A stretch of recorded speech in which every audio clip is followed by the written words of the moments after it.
இப்பெல்லாம் தமிழ் சினிமாவில் இருக்க எல்லா நடிகருக்குமே வந்துட்டு சிக்ஸ் பேக்ஸ் வச்சிருக்கணும் அப்படின்ட்டு ரொம்பவே ஆசைப்படுறாங்க. இது என்ன காரணம் அப்படின்னு சொல்லி பாத்தீங்கன்னா, அதாவது தமிழ் சினிமா மட்டும் இல்லைங்க, உலக சினிமா எல்லாத்துலயுமே வந்துட்டு சிக்ஸ் பேக்ஸ் வச்சிருக்க ஆண்களைத்தான், அதாவது நடிகர்களைத்தான் வந்துட்டு பெண்களுக்கு அதிகமான ரசிகர்கள் இருந்து வந்துட்டு இருக்காங்க அப்படின்னு சொல்லிட்டு ஒரு சென்சஸ் இருக்க காரணத்தினால தற்போது இருக்கும் எல்லா நடிகர்களுமே வந்துட்டு சிக்ஸ் பேக்ஸ் வச்சிருக்கணும், சிக்ஸ் பேக்ஸ் இல்ல 8 பேக்ஸே வச்சிருக்கணும் அப்படின்ட்டு ரொம்பவே ஆசைப்பட்டு வந்துட்டு இருக்காங்க.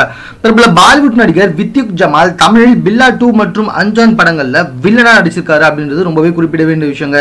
அவர் தற்போது ஒலிம்பிக் விளையாட்டு வீரர்கள் மற்றும் ஹாலிவுட் நடிகர்கள் போன்று கப்பிங் தெரப்பிலாம் செஞ்சிருக்காங்களாம்.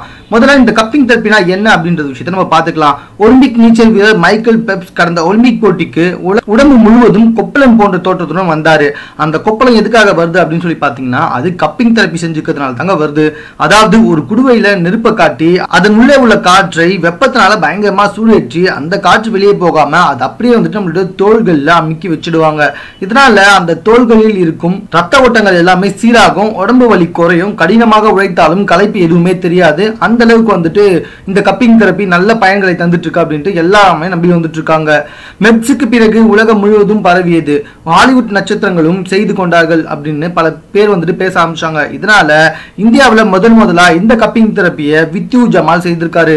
இதனை பாலிவுட் நடிகர்கள் பின்பற்றுவார்கள் அப்படின்னு இதுக்கப்புறமா நிறைய பேர் நம்பி வந்துட்டு இருக்காங்கன்னா பாத்துக்கோங்களேன். மேலும் இது போன்ற செய்திகளை உடனுக்குடன் தெரிந்து கொள்வதற்கு எங்களோட சேனலை சப்ஸ்கிரைப் பண்ணுங்க. இந்த வீடியோ பிடிச்சிருந்தா லைக் பண்ணுங்க, உங்க கமெண்ட் எதுவாக இருந்தாலும் ஓகே, எங்க கூட ஷேர் பண்ணிக்கோங்க. தேங்க்யூ.